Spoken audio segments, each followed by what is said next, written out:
this lecture, we shall complete the last lecture, the agreement relation between the subject and the verb. A prepositional phrase is a group of words which begin with a preposition and end with either a noun or a pronoun. In other words, it is a group of words which begin with a preposition. This preposition is followed by either a noun or a pronoun.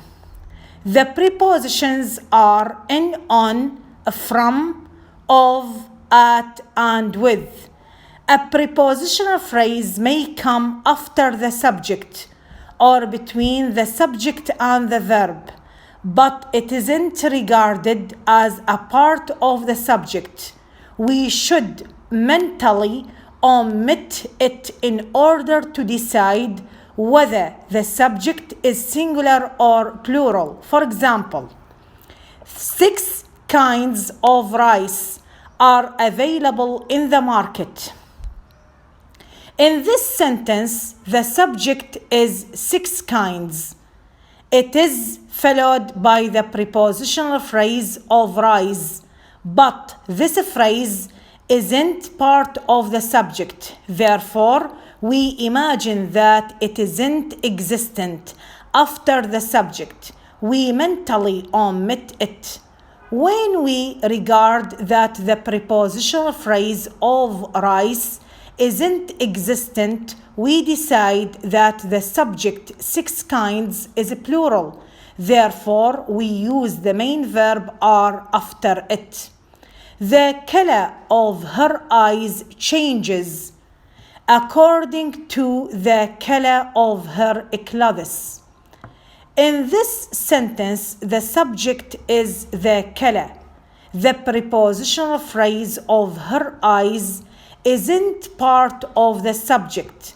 Therefore, we regard that the prepositional phrase of her eyes isn't existent after the subject. This makes us decide that the subject is singular. Therefore, we put after it a verb ending with the third person singular s in the simple present tense. One of my brothers is a doctor. In this sentence, when we mentally omit the prepositional phrase of my brothers, which occurs after the subject, we decide that the subject is singular. Therefore, we use the main verb is after it. The words nothing, nobody, anything, anybody, and anyone are treated as singular when they are used as a subject. Nobody is able to help me. In this sentence, the subject nobody is treated as singular. Therefore, it is followed by the main verb is.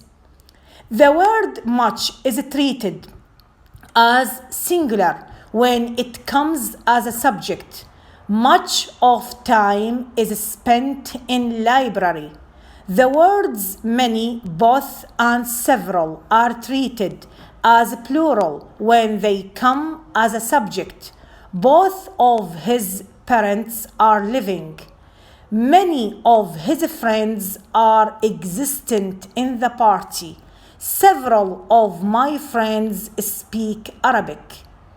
In the last sentence, the subject several is treated as plural. Therefore, we use after it a bare main verb.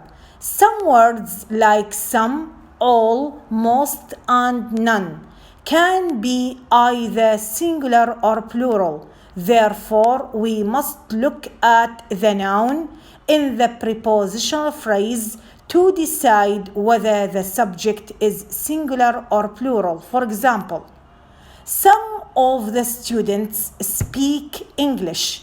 In this sentence, we cannot decide whether the subject some is singular or plural. This is because it can be either singular or plural. Therefore, we look at the noun students in the prepositional phrase to decide whether the subject is singular or plural. Because the noun students in the prepositional phrase is a plural, we regard that the subject some is plural too. Therefore, we follow it with a bare main verb.